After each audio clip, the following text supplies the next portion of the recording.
Saludos y gracias por su sintonía. Hoy es lunes 18 de enero y así luce el panorama para este día en esta nueva edición de Eni Más. El presidente electo Joe Biden presentará reforma migratoria para otorgar ciudadanía a indocumentados el primer día de su gobierno. Kamala Harris abandona su puesto en el Senado para ser la nueva vicepresidenta de los Estados Unidos. Harris será juramentada por la jueza de la Corte Suprema, Sonia Sotomayor. Aumenta el número de soldados enviados a Washington para la toma de posesión de Biden, sobrepasando el número combinado de tropas estadounidenses desplegadas oficialmente en Irak, Afganistán y Siria. El líder de la oposición rusa, Alexei Navalny, regresa a Moscú y es detenido rápidamente en un aeropuerto de Rusia. De esa manera empezamos este nuevo informativo, siempre con la verdad. Ya empezamos.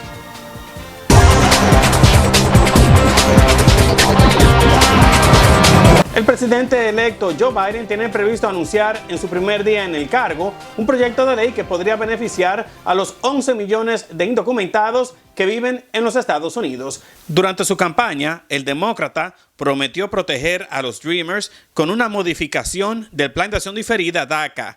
Y ahora, según el próximo jefe de despacho de Biden, el presidente electo tiene previsto enviar al Congreso una propuesta de reforma para naturalizar a los indocumentados que viven en los Estados Unidos. Si es aprobada, esta sería la medida más grande para conceder la condición legal a quienes están sin permiso en este país desde que el presidente Ronald Reagan otorgó una amnistía a casi 3 millones de personas en 1986. Las acciones legislativas para modificar las leyes migratorias fracasaron en 2007 y 2013.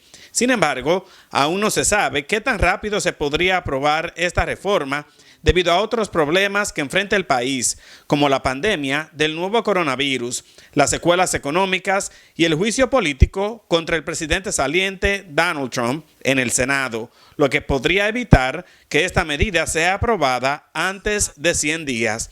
La decisión de Biden ha sorprendido a muchos activistas, ya que un plan de esa magnitud ha dividido durante mucho tiempo a demócratas y republicanos, incluso al interior de sus propios partidos. El plan de Biden contrasta totalmente con lo realizado por Trump, cuya eficaz campaña presidencial de 2016 se basó en parte en reducir o detener la inmigración ilegal, para lo cual intentó eliminar la implementación de DACA y proceder con la construcción de un muro en la frontera con México.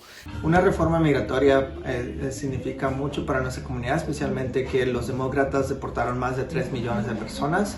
Sabemos que el vicepresidente tiene una gran deuda con la comunidad migrante, con la comunidad latina, ¿verdad? Entonces esta reforma migratoria significaría un paso importante para nuestra comunidad. Sabemos que el Partido Republicano va a poner muchas trabas, pero esperemos que ellos puedan entender que durante esta pandemia muchos de los inmigrantes fueron esenciales para tener comida, para tener muchas de las cosas que personas, ¿verdad?, que viven en ese país pudieran sobresalir. Según el equipo de transición, Biden reveló sus planes a líderes latinos la semana pasada en una videoconferencia en la que participaron 19 organizaciones. Esto se produjo mientras que una coalición de defensores de inmigrantes indocumentados y sus familias pidieron al presidente electo frenar la persecución para su deportación y ayudarlos ante la pandemia del COVID-19. Estados Unidos se prepara para posibles marchas violentas en Washington, D.C. y en los 50 estados de la nación, lo que ha causado el despliegue de miles de efectivos y la imposición de estrictas medidas de seguridad. Estas restricciones fueron implementadas tras el violento asalto al Capitolio por parte de seguidores de Trump, lo que un fiscal calificó como un delito del presidente saliente. Lo catalogó como el peor crimen jamás cometido por un mandatario estadounidense. El FBI ha advertido de posibles protestas armadas en el Capitolio Federal y en los 50 capitolios estatales. La seguridad en Washington, D.C. se ha redoblado antes de la ceremonia de investidura de Biden. Altas cercas rodean el Capitolio. La zona del National Mall se ha cerrado al público general y la alcaldesa del Distrito de Columbia ha pedido a la gente que no visite la zona. I want to reiterate my request to Americans to enjoy this 59th inauguration of the President of the United States and the Vice President of the United States from home. Muriel Bowser ha dicho que lo mejor sería disfrutar de la toma de posesión de Biden y Harris de forma virtual, desde su hogar, con sus seres queridos, para evitar ser víctima de actos violentos. Agregó que no espera que los efectivos estén en Washington permanentemente, pero que sí se deben tomar medidas que garanticen la seguridad de todos en la capital estadounidense. Varios informes indican que unos 25,000 guardias nacionales de todo el país ya han llegado a Washington, una cifra más alta que el número combinado de tropas estadounidenses desplegadas oficialmente en Irak, Siria y Afganistán. Las cercas, tablones en las ventanas y líneas de policías y guardias nacionales transformaron el aspecto de las cámaras legislativas de cara a las manifestaciones previstas antes de la investidura del miércoles. Todos los soldados desplegados en Washington serán investigados por el FBI ante temores de un ataque interno a Biden. What's your concerns about a possible insider threat? It's the unknown. January 6th, there were representatives from all of the services who were at El secretario del Ejército, Ryan McCarthy, dijo a la agencia de noticias AP que las autoridades están conscientes de la posible amenaza y advirtió a los comandantes que estén alertas ante cualquier problema al interior de sus filas a medida que se acerca el cambio de poder. Agregó que están revisando el proceso y echando un segundo y tercer vistazo a cada uno de los individuos asignados a este operativo. Las medidas de seguridad pretendían proteger las sedes de gobierno de la clase de violencia registrada el pasado 6 de enero en el Capitolio, hechos en los que participaron exmilitares y policías y donde, durante el fin de semana, las autoridades arrestaron a una mujer que se hizo pasar por policía y a 2 hombres armados. Uno de ellos fue identificado como Guy Berry y llevaba consigo una pistola Glock 22, 3 cargadores de alta capacidad y 37 balas de munición no registrada. Y el otro, Wesley Allen Beeler, fue acusado de intentar entrar el viernes en el perímetro cercado del centro de Washington con al menos un arma no registrada, más de 500 balas y una invitación farsa para la juramentación de Biden. Beeler aseguró que solo se acercó al punto de control situado cerca del Capitolio porque se había perdido en la capital, a la que había llegado desde Virginia para trabajar como agente de seguridad de una empresa privada durante la investidura. Beeler indicó que fue un error inocente y agregó que sí tiene licencia para llevar armas, pero que la había olvidado en casa y que no es cierto que llevara más de 500 balas en el automóvil, como afirma la policía. Indudablemente aquí lo que se tiene que hacer es seguir redoblando la seguridad. Sabemos que la Guardia Nacional ha desplegado más de 20,000 tropas, pero creo que aquí se va a tener que tomar una mayor precaución. No sé si se debe hacer de manera virtual, como se ha incluso especulado, pero esto demuestra nuevamente que las palabras de Donald Trump han calado en lo más profundo. Esto no es un producto del azar, esto es algo que se ha venido cocinando desde hace aproximadamente meses, y no es que estamos hablando de años, incluso desde el momento en que él lanzó su presidencia o su candidatura a la presidencia en el 2015. Lamentablemente esto no tiene revés, y obviamente para la administración de Joe Biden pues va a ser un reto enorme tratar de resarcir las heridas, especialmente cuando hay un partido republicano que se niega a reconocer el problema de la supremacía blanca en este país y pretende, como de ellos mismos dicen, sanar y seguir adelante. De no tratarse este problema, que va a tomar años, pues yo creo que vamos a seguir viendo ese tipo de acciones violentas en contra no solamente de la población, probablemente de sus derechos civiles, sino que también lo que nosotros conocemos como democracia aquí en Estados Unidos.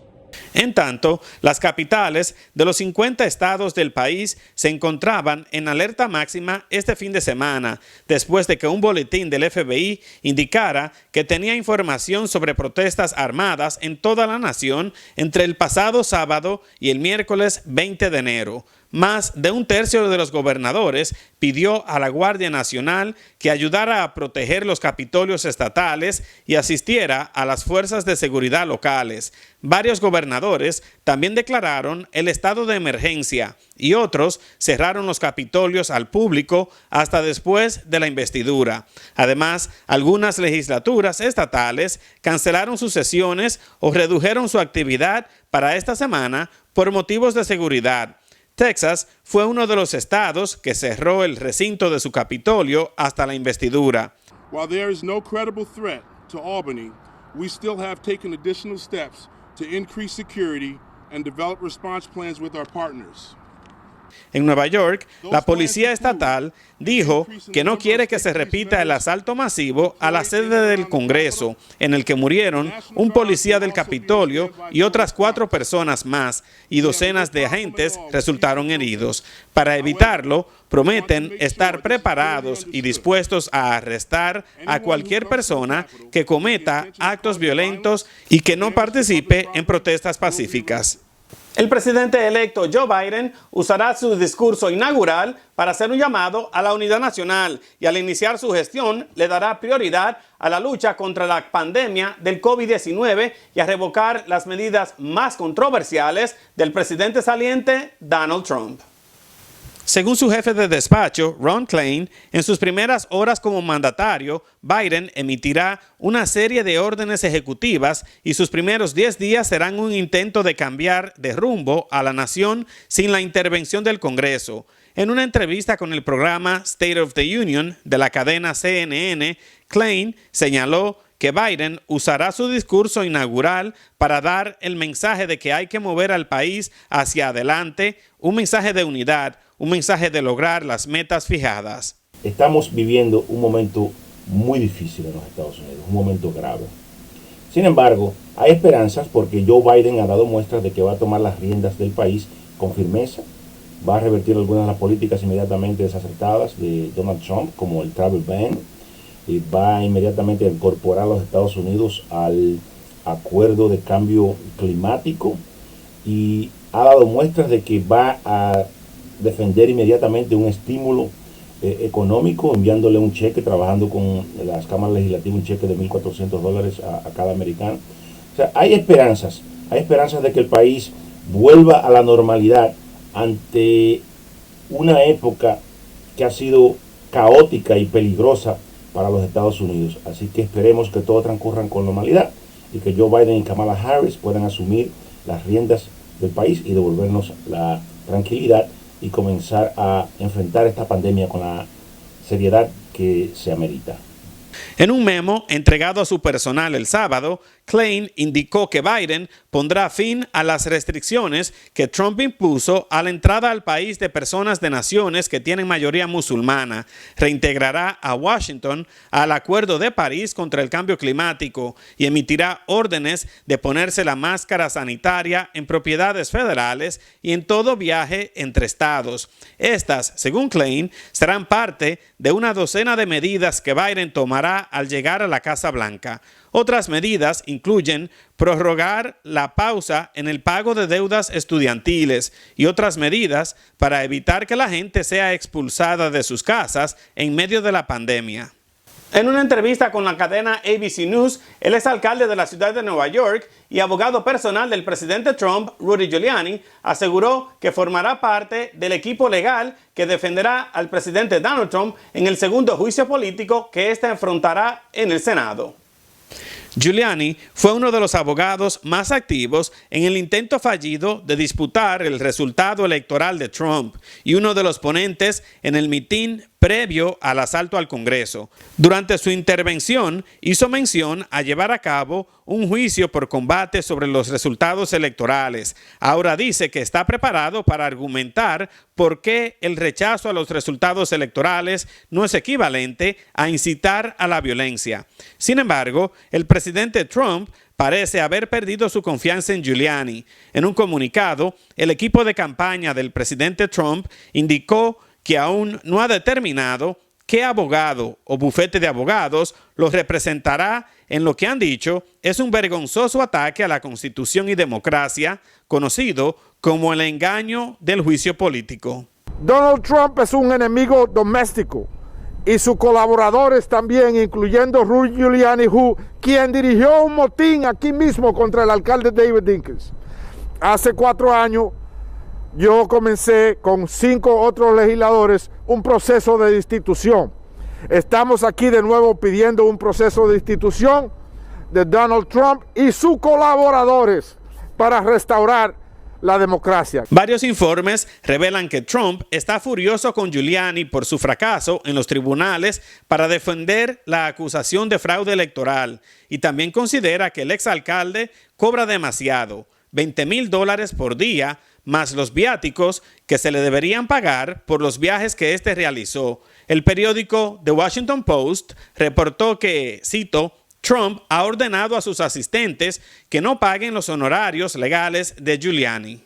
La vicepresidenta electa Kamala Harris renunció a su cargo en el Senado 2 días antes de ser juramentada con el presidente electo Joe Biden.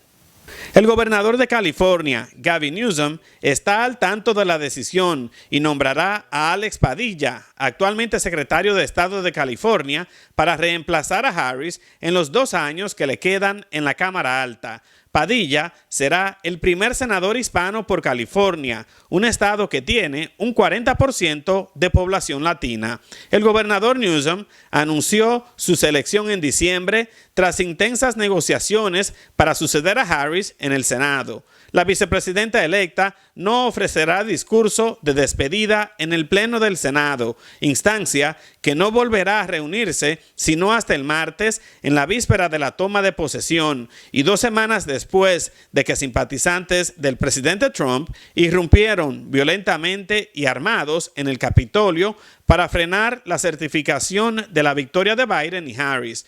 En una entrevista, Harris dijo que ese incidente, cito, fue sísmico, fue un punto de inflexión, un momento de reflexión nacional histórica, una muestra de la fragilidad de nuestra democracia.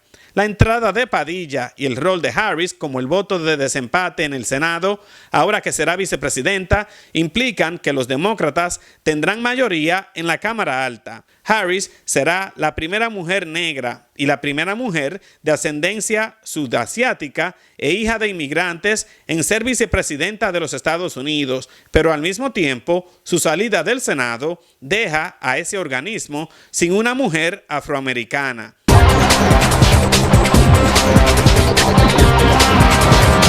En Estados Unidos, según datos de la Universidad Johns Hopkins, más de 24 millones de personas han contraído el COVID-19 y más de 388,000 han muerto por esta pandemia. Según datos de los Centros para el Control y Prevención de las Enfermedades, se espera que para mediados de febrero la cifra de muertos aumente a 500,000.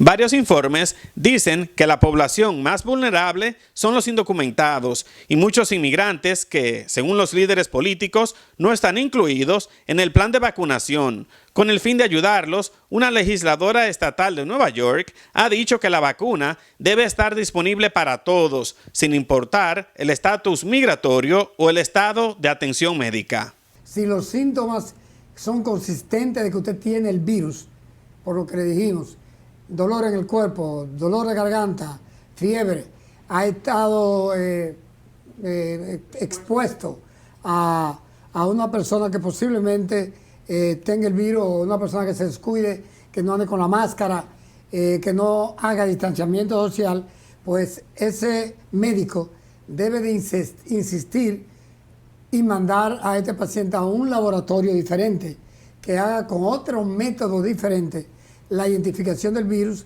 porque puede ser la nueva cepa y el laboratorio haya dado un falso negativo. O sea, que tenga el virus, pero que no haya sido detectado por el laboratorio.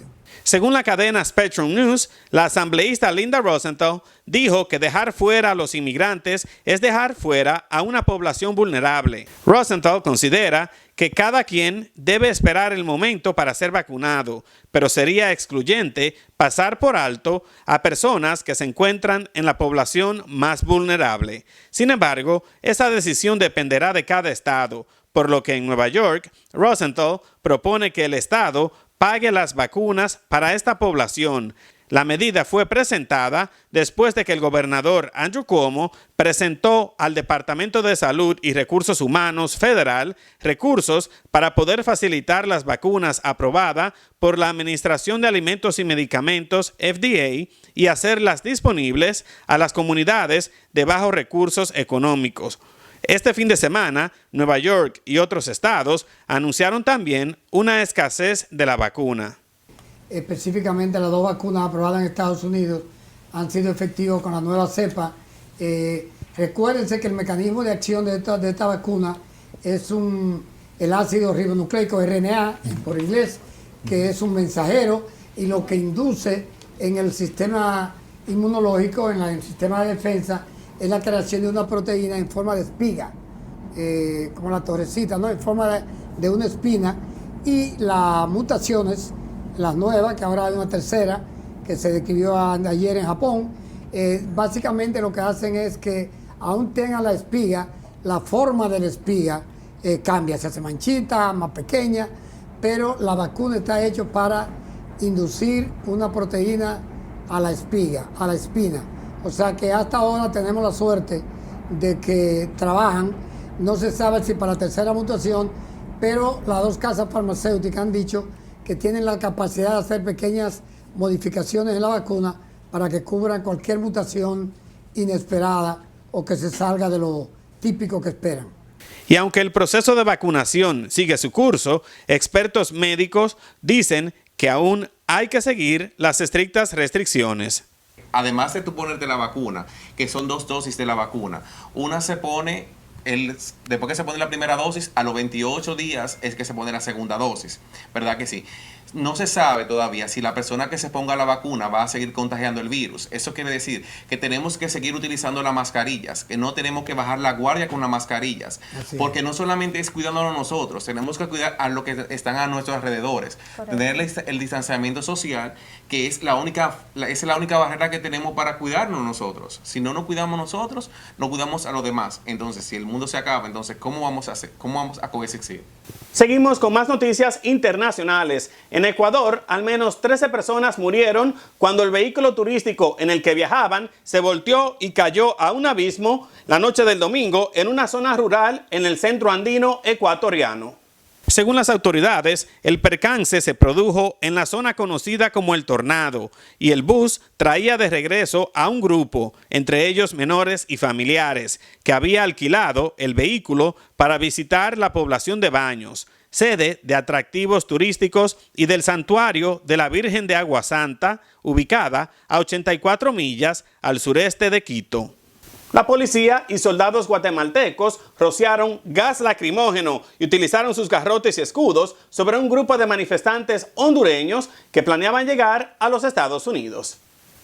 Un grupo de aproximadamente 2.000 migrantes se quedó a poca distancia del bloqueo vial la noche del sábado. Unos 100 de ellos intentaron abrirse paso a través de las autoridades el domingo, aproximadamente a eso de las 7:30 de la mañana. Las fuerzas de seguridad los golpearon y rociaron gas lacrimógeno para hacerlos retroceder. Ninguno logró pasar y el resto del contingente guardó su distancia durante el enfrentamiento. Algunos de los migrantes usaban mascarillas y otros no, pero había poco distanciamiento social entre ellos. Pocos tenían las pruebas negativas de COVID-19 que Guatemala requiere para las personas que ingresan al país. La policía y soldados guatemaltecos habían bloqueado parte de la caravana de hasta 9.000 migrantes hondureños el sábado por la noche en un sitio no lejos de donde entraron al país en su intento por llegar a los Estados Unidos. Los gobiernos de la región han dejado claro que no permitirán el paso de la caravana. Guatemala ha instalado casi una docena de retenes en carreteras y México montó una campaña de disuasión en su frontera sur. Nos vamos a Rusia, donde un juez ordenó que el líder opositor ruso, Alexei Navalny, permanezca detenido por 30 días. La orden del juez se produjo tras una apresurada audiencia judicial en un precinto policial en las afueras de Moscú, donde, según sus aliados, se le ha negado el acceso a sus abogados. Navalny fue detenido tan pronto regresó a Moscú tras recibir atención médica en Alemania por un presunto intento de envenenamiento. Según el ministro de Exteriores alemán, Navalny regresó por su propia voluntad tras pasar 5 meses en Berlín, recuperándose del envenenamiento con un agente neurotóxico que adjudica al Kremlin. El arresto de Navalny aumentó la tensión en las relaciones entre Rusia y el Occidente y provocó una ola de críticas de funcionarios de Estados Unidos y la Unión Europea que exigen que Navalny sea liberado inmediatamente, pedido que también han hecho la presidenta de la Comisión Europea, la Oficina del Alto Comisionado para los Derechos Humanos de Naciones Unidas y altos funcionarios británicos y de otras naciones en la Unión Europea. Cerramos esta edición de ENI con más con una noticia alentadora. El actor y guionista de origen puertorriqueño Lin-Manuel Miranda y los cantantes Jon Bon Jovi y Bruce Springsteen están entre las celebridades que estarán presentes en la celebración que se realizará la noche del miércoles tras la juramentación de Joe Biden como el presidente número 46 de los Estados Unidos. Miranda, quien escribió y protagonizó Hamilton de Broadway, hará una recitación clásica. Los músicos John Legend, Demi Lovato y Justin Timberlake, entre otros, se unirán a Springsteen y Bon Jovi. Las actrices Kerry Washington y Eva Longoria serán las anfitrionas junto con el astro de la NBA, Kareem Abdul-Jabbar. Biden tiene previsto ser juramentado en el balcón del Capitolio, pero con una ceremonia reducida debido al coronavirus y a una intensa seguridad después del asalto al recinto ocurrido el 6 de enero. De esa manera terminamos esta edición de ENI con más, agradeciéndoles su tiempo y su confianza, invitándolos a que me sigan en todas las redes sociales. No se olviden de inscribirse a este canal en YouTube, de darle like a este video y de compartirlo. Deseándoles a todos muy buenas noches. Más noticias. El martes los espera ENI con más. Hasta la próxima.